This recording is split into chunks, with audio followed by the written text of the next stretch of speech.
Good morning, good afternoon, good evening. Welcome back to Slang Podcast Season 9. This will be episode number 9. And very special guest here. We have Bobby Broom, who is going to talk about his wonderful new album, Notes of Thanks. The album is out already. You can find it on Bandcamp. Look for Bobby Broom, bandcamp.com. Or go to Bobby's website, which is bobbybroom.com. And I have a copy of the album here, but I'm also waiting for my vinyl copy. Looking Right. forward to that. Bobby, how are you? I'm good. I'm good. Good to see you, Preston. Good to see you again. I think the last time we had you on was when we talked about Jam a Lot Live, your live album with your Right. your trio, which was I think 2014 or so, 2024. Sorry, Yeah. not that Yeah. long ago. Yeah, but Yeah. you've had you have an amazing career. And it's good for me to talk to you again because I remind myself of how amazing your career is. I mean, you have, I think, 15 albums under your own name as a trio, but you have many, many other albums which you've done with your organ trio, done as a sideman. Um, but let me start by asking you why now for this project, which really is a tribute in a way to Sonny Rollins. Right. Well, a number of things. First, I wanted to pretend just to put this out in the world while Sonny is still among us and still here in this realm. Rather than waiting until the obvious time or the inevitable time, and who knows how that's going to happen. I mean, there's no order to this. So, yeah, that was one of the reasons. The idea for the recording had been brewing for some time. Meaning that it was something that was in my awareness that I wanted to do. I didn't have a fixed idea about when, what, how, and after the trio, and you mentioned trio because I have two. I have an organ trio and I have the guitar trio Right. with the bass and drums. And so between the two of those groups, I have, I think, 15 records, and not including the Deep Blue organ trio and whatever other projects. So for this trio specifically with Dennis Carroll on bass and Kobie Watkins on drums, we haven't recorded a record in over 10 years, since Wow. Okay. 20, maybe 14 or something like that. But we have done other recordings in other contexts. So we did a record as a quartet where we added Justin Dillard on keys for Keyed Up. And then most recently, we did the recording with the Chicago Jazz Orchestra, More and More. So the trio was intact for those records, but they weren't trio records, so it wasn't the group specifically with our sound and all of that presentation. So that was another strong pull for doing this recording because this is how I wanted to present it. Um, present this project this way. And then there's a little side note, which is not little, is that, Kobie Watkins was also Sonny's final drummer and worked with Sonny for the last 6 years, I believe, of his performing career. Yeah, so I thank you for mentioning more and more because that came out in 2025. Yeah, last year. A Yeah, brilliant, brilliant album. thank you. And of course, you mentioned Keyed Up was 2022, which is another stellar piece of work by you. But Thank you. let me go back a little bit, and because you worked with Sonny on a number of projects and live settings. You worked with Sonny Rollins on, and correct me if I'm wrong, the No Problem album, which was 1982. Um, Real Yeah, Life, right. which was 19, I think at 1982 or around then. Yeah, yeah. The next year, I think, yeah, it came out. Sonny Please, 2006. Yeah, his Um, last studio recording. Oh, really? Okay. And Yeah. then the road shows, live recordings, volume one, volume three, and volume four. Yeah. Um, how did you connect with Sonny Rollins?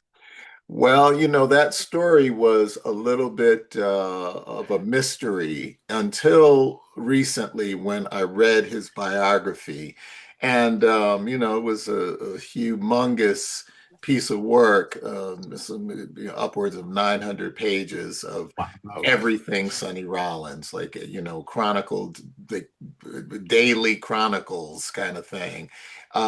So this I could not have answered that question without a sense of mystery and awe, which I kind of still have. But in reading the book, I kind of partially got my start in this business um, by playing with Al Haig, the pianist who was the pianist on those Charlie Parker records back in the 40s. So he took me in and, he liked my playing and would have me come and play with him. I was playing with him several times weekly when he had a steady engagement, um, long running steady engagement at a place called Gregory's in New York on the Upper East Side. So I was there with him, and I wound up doing an off Broadway play. And one night after the play, a gentleman approached me. He said, sent a message, come get me, wanted to talk to me. We talked. He was Sonny Rollins' guitarist at the time, a gentleman named R.L. Ray. And he says, yeah, and I'm like, oh, you play with Sonny Rollins? Wow, I'm 16, right? So he reaches in his pocket and pulls out this note with all the information about this rehearsal or audition that he wanted me to go to. And so I was like, wait, you just said you play guitar with Sonny Rollins. Like, what are you doing? And he says, no, he's going to be looking for someone. He wants you to, no, he didn't say he wants you. He's going to be looking for a guitar player. He's looking for a guitar, something that was mysterious. But, he had all the information. I checked it out with my parents, and, they said, fine, you can go. So I went, and there was Sonny and Bob Cranshaw and a drummer named Eddie Moore, and we played for an hour, and that was it. Well, okay, so he asked me to join his band and go on the road, and I couldn't do it because I was a senior. I was trying to graduate high school. He says, oh, okay, I'm sorry. Right, I forgot. Well, I'll call you when I get back to New York. So he called me 6 months later or whatever and said, I want to see if you want to do this date with me in New York at Carnegie Hall. What? Okay. So I did that, right? So really, when I think about it, but where else is there to go from that starting point but down? So so it was always a mystery to me, like, how did that, who arranged that, or how did that happen? Because this guy walks up to me with the information already prepared, but he was Sonny's guitar player. Like, it made no logical sense for my whole life. It was just one of these things that happened. And I had to, the stars align, like, right place, right time, like whatever, like there's no. So I'm reading the book, and Sonny gets to this part about talking about, like, at one point in his career, he was kind of reclusive, and not many people would know where to find him except a handful of people, one of whom was Al Haig. And I like threw the book up in the air because it was like, oh my gosh, that must be what it was. Like, they must have been talking on the phone, and Al says, hey man, this is a young guitar player. Oh, really? Oh, okay. Because I went from Al to doing this play. I remember doing. No, well, I mean, it's deeper than that because it was from doing the play that I met Al. This the composer, writer. He was the playwright, the composer of the soundtrack or the score. he said one night after the play, he says, call your parents. It must have been like a Friday night. Call your parents and tell them, you'll be home late tonight. I'm going to take you into the city to go sit in. I didn't know what that was. I didn't know what that meant, you know. So I called my mom, went to the office, the theater office phone, and dialed my mom.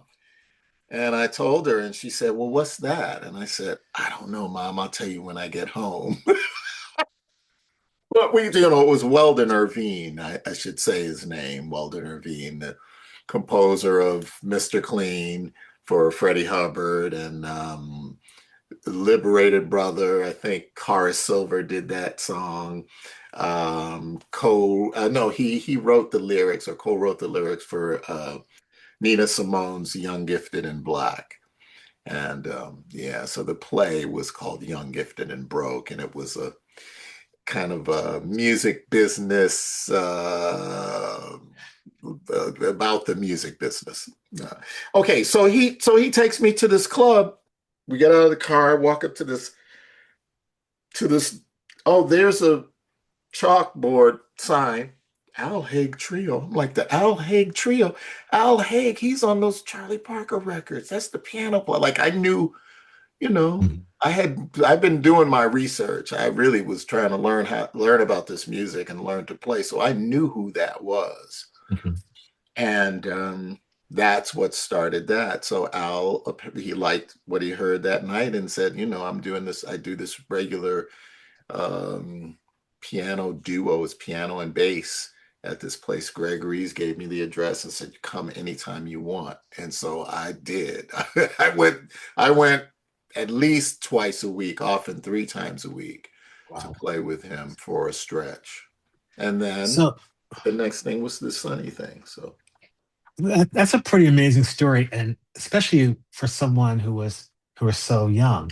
yeah. And I wonder, Bobby, this is totally off topic. Have you ever considered doing your autobiography, since your musical career is so vast? You know what? I have thought about it oftentimes because everything that comes out of every other thing that comes out of my mouth now is a story. And that's not unique to jazz people. I mean, I remember being a youngster and being around elders and saying like, "Damn, that's all they do is tell stories."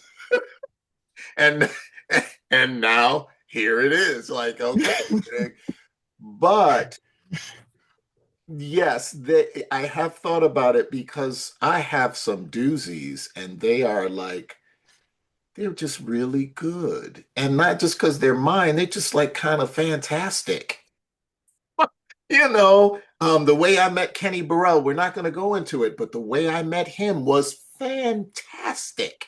Like you couldn't write this any better. There's just no way. So, I mean, yeah, I've thought about it. Again, it'll have to be the right time and situation. And I mean, I don't know if anyone will be interested, but the other part of that is that there is a lot of there are other aspects to my story besides music, that I've had to deal with and process. So I think that would also factor into what a person would glean from these what seems to be on the surface stories about this dude, in the jazz life. Yeah, yeah, Yeah, we talked about some of your catalog, and that was just skimming the surface of what you've done. But it would be certainly good to hear some of that background, and then the fact that you're still touring, you're still making new music, you're still reaching. So that would be fantastic. But I, yeah. I want to get back to this wonderful album, and I think the first question that came to mind when I heard it was, how did you go about? There are 10 songs in the album. One's an original song by Dennis Carroll, which is Me Time, I believe. How Yes. did you come about picking these songs and arranging them? Well, really, it was just personal preference, really. I think all of the songs kind of came to mind pretty clearly and without uh, too much thought or too much, like pondering what to do.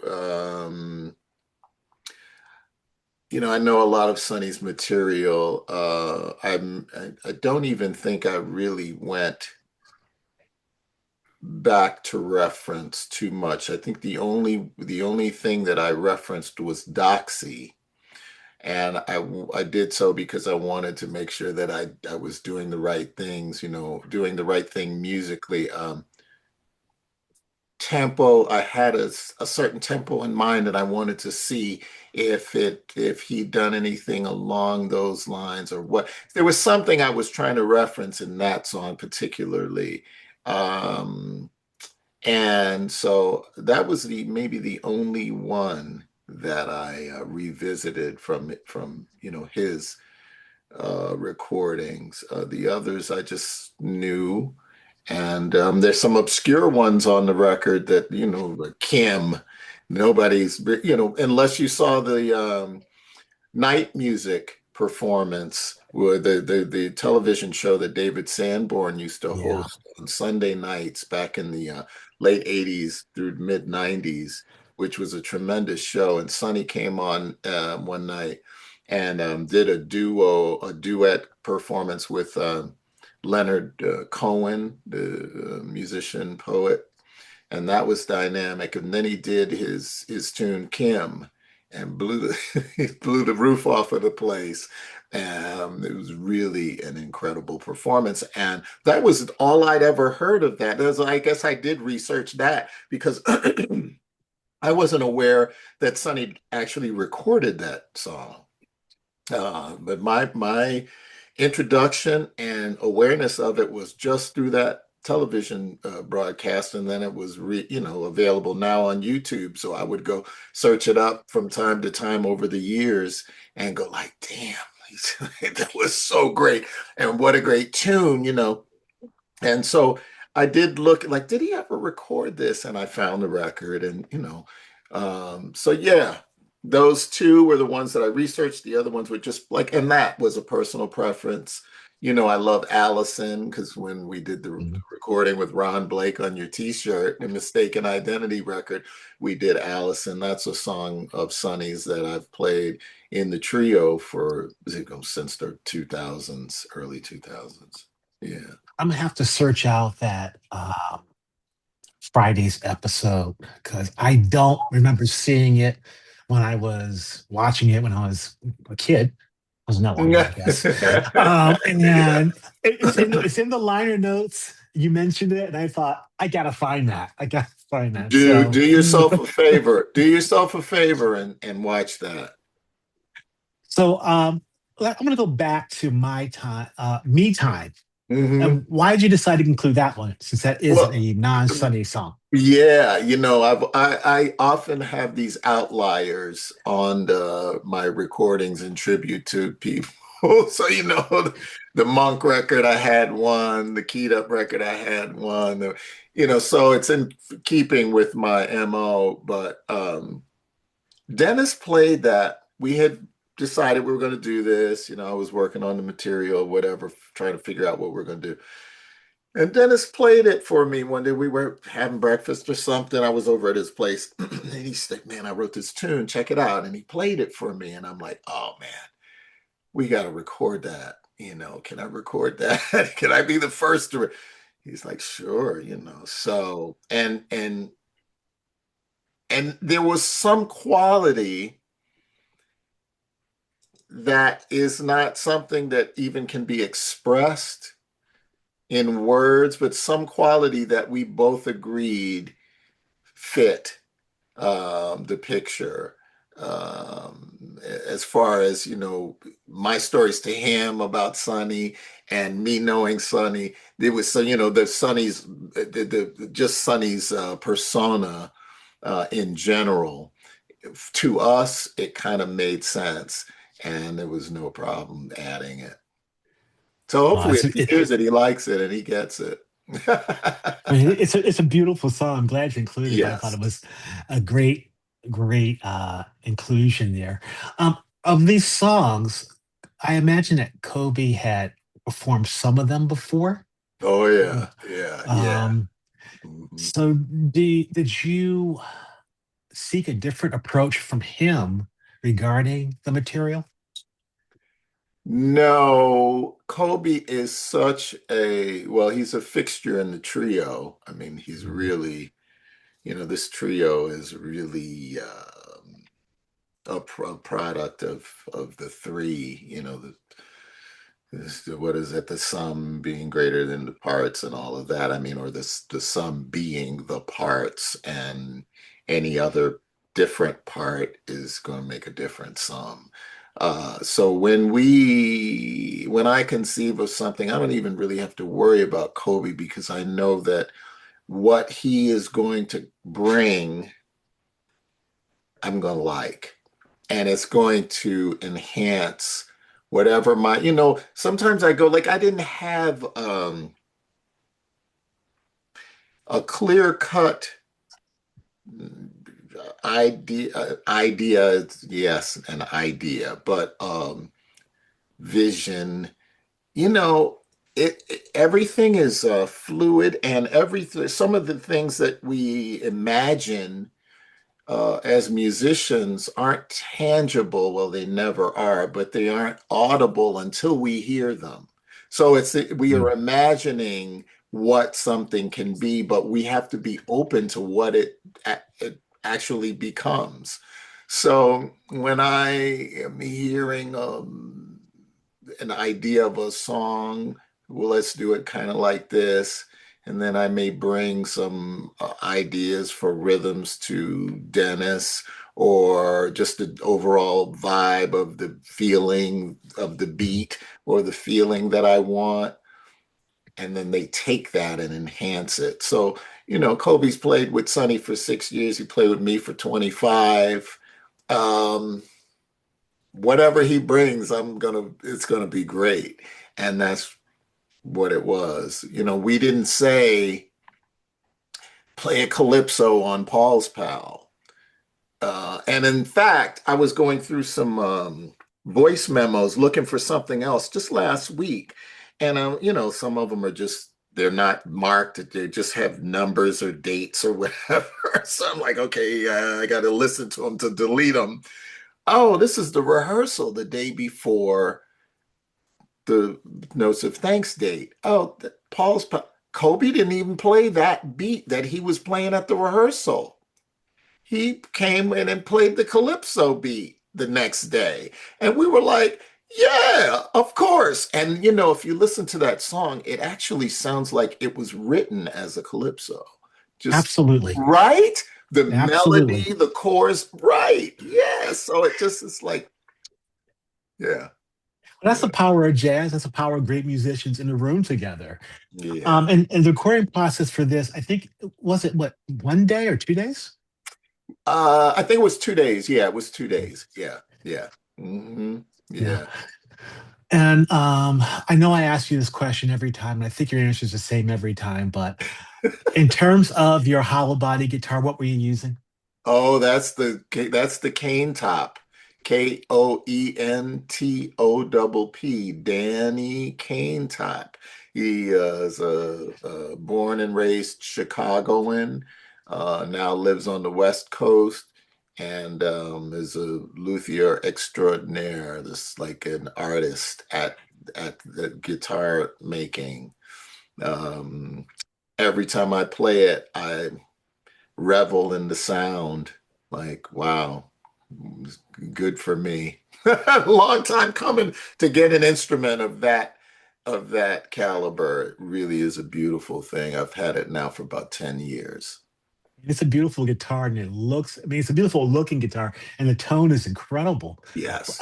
And what do you remember what you were playing when you first played with Sonny back Yeah, in like the 80s? playing, Yeah. I was Yeah. playing Ibanez, Ibanez L5 copies. Okay. Okay. Ibanez was making these the exact copies of Gibson guitars. In fact, they got sued because of it, because they were really. I still have one, and I also have Yamaha. I started endorsing Yamaha guitars in the mid '80s, and I have one of their copies of a Gibson L5 that you close your eyes, you wouldn't know the difference. Mhm. Sorry. It's just what it is. Yeah. Sorry, Gibson owners, but yeah, Well, there you you go. tape up the head and nobody will know. Yeah. Yeah. So, has your style, did you change anything with regard to your style for this particular album versus Keyed Up or the More and More album? Nothing conscious. Um, Other than maybe realizing that, oh, I want to support this melody with chords and this, and maybe not this one, So those are in the moment kind of decisions that I make based on the music, what I feel the music needs or what I want to hear in the music. Stylistically, at this point, there's not much I can do. It is what it is. And, again, a long time coming for me to feel uh, okay with that and confident in that. This is like it's took a long time for me to feel comfortable and to accept that this is what I have to offer. Uh, yeah. Well, I So, mean, go ahead. I'm sorry. Go ahead, no, Bobby. go ahead. Go ahead. Go ahead. You got something it's But bursting out. you've had a wonderful career and you have longevity. I'm not talking about just the solo work and the trio work, which is the organ trio work, which is wonderful, but even as Mhm. a sideman. So obviously, what you were doing and what you do resonates with people. It's high quality, and you keep every album is still a progression, which is hard to do when you've been Thank in you. the music business for so long. Um, and for someone, I think I've seen you live four times, maybe um, when I was living in Chicago. And Oh, really? yeah, I've seen you with Steely Dan a bunch of times. I've seen Okay. you Well, and your I don't wait. I don't trio know I don't twice. know if I knew you lived in Chicago. Well, I lived in Rogers Park for 10 years. Yeah, before moving down here. So I saw you in Evanston. Yeah, Yeah. Okay. but I was all, and I saw you with Makaya. I think he was the drummer. Yeah, and I've always been amazed by either the organ trio or the trio. I mean, it's just amazing that That's so cool. the sounds you make. So to hear this album, and I mean, my father was a big jazz fan. He knew a lot of jazz artists, and I wish I had picked his brain more because I never got to see Sonny Rollins, and I don't know his music very well. But to hear this album is just a labor of love. I absolutely love it. Um, so what you do resonates with people, obviously. I'm Thank not you. sure I'm going with this question. The question is, uh, I know you've been busy with your teaching, but you've also been touring a little bit. Are you going to Yeah. continue that for Well, I 2026? sure hope so. You say that my music resonates. I sense that it does. And the sense that I get is really based on, and maybe I'm living in my algorithmic bubble, but the messages that I get from it are that the music resonates and that it's resonating more than I realize. Um, that hopefully will resonate somewhere else. So that, this field, the music field, the arts field, maybe the life field is about opportunity. And, I watch a lot of basketball. I see instances of people that have been sitting on the bench that are great play. They're all great. they're all the greatest to make it into the NBA, but some of them ride the bench until someone gets hurt and then they step up. We had an instance of that just last week with a Chicagoan named Ayo Dosunmu who plays for the Minneapolis Timberwolves. They just let him go. The Bulls just let him go after many, many years. I mean, and we all knew he was great, but just the opportunity Mhm. to display that wasn't there, or what was happening around him, or whatever. So he goes to Minneapolis. He's doing great, and then why can't I think of his name right now? Their star player, I can't think of it. I was just watching him a little while ago. Got hurt, and Io steps up and scores 40 something points. So, I mean, wasn't a fluke. I mean, he's great, but you have to be placed in the position to display, really just to do what you do, right? Wherever I Mhm. go, whatever I'm given the opportunity to do, we seem to do well. People seem to the audiences are well attended. So it's like, okay, yeah, just let me loose. Well, I mean, and I know I'm going way off here, and I'm going a little bit over time here, but I saw you the first time with Steely Dan, and it was organ trio, Mhm. and you wouldn't. I didn't think that that would work in that setting, and the audience was captivated, Yeah, I know. captivated. That's why I recorded So, that. I recorded that. I mean, I released that record because the monitor engineer said, "Hey man, get a thumb drive." And I'm thinking like, what? He gives me all the shows and I listen and I go like, listen to this, man. Like this is just our group. And I mean, we knew it from the stage too, but it's different. That's a whirlwind. You're doing it, you do your thing, you get off, you go to the next city, and then you maybe realize like thousands of people were screaming for your set. Well, there it was on the audio. I had the audio of that happening.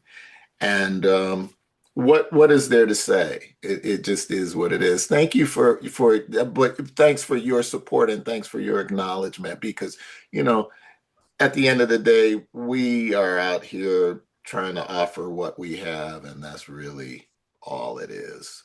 Yeah. right. So, are you doing some additional dates in Midwest area? We're working on dates now. We've got the jazz showcase coming up a week at the jazz Ah, showcase for yeah, yeah. So that'll be nice. And we'll see if LPs sell any better than CDs. I didn't even make CDs for this one. yeah, Yeah, yeah. I'm kind of weird because I love jazz LPs. It remind me of when I was a kid. So Yeah, I I can't wait to get started my hands on this one. I bought a turntable a few years ago, and yeah, it's nothing like it, right?